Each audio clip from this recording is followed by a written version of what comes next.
Yeah, here I'm pretty much finished with the floor, waiting on concrete. Had to put a small manifold in to seal up the system for pressure testing.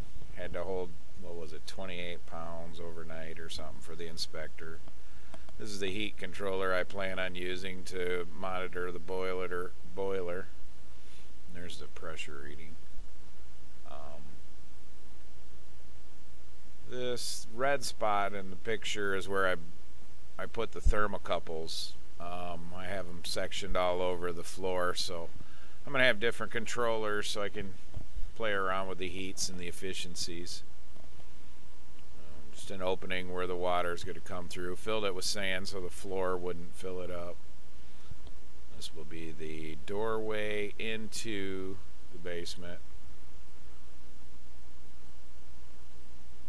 Notice that the doorway will be poured and it will be isolated from inside to outside.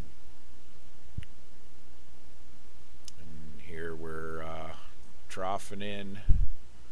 It took 2.5, was it overfull dump?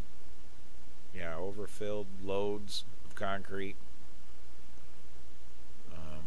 This is where they started troweling out the finished, working out pockets of air and everything in here.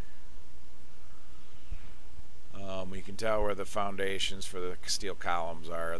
We poured those extra big, poured the extra concrete around there. That was just for heat sink purposes on the floor.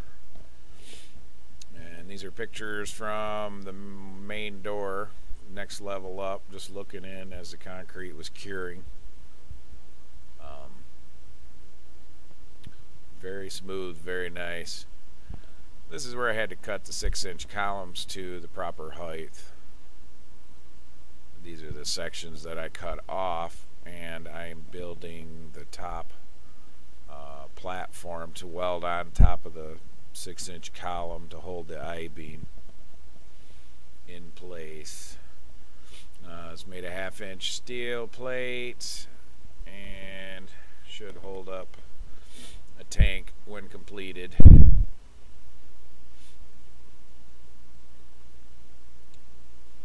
My welds aren't the greatest, but they got really good penetration, so they will work. Close up of my best weld at blurry pick so you can't see it. I laser leveled from each column to make sure I got the exact height on mounting everything.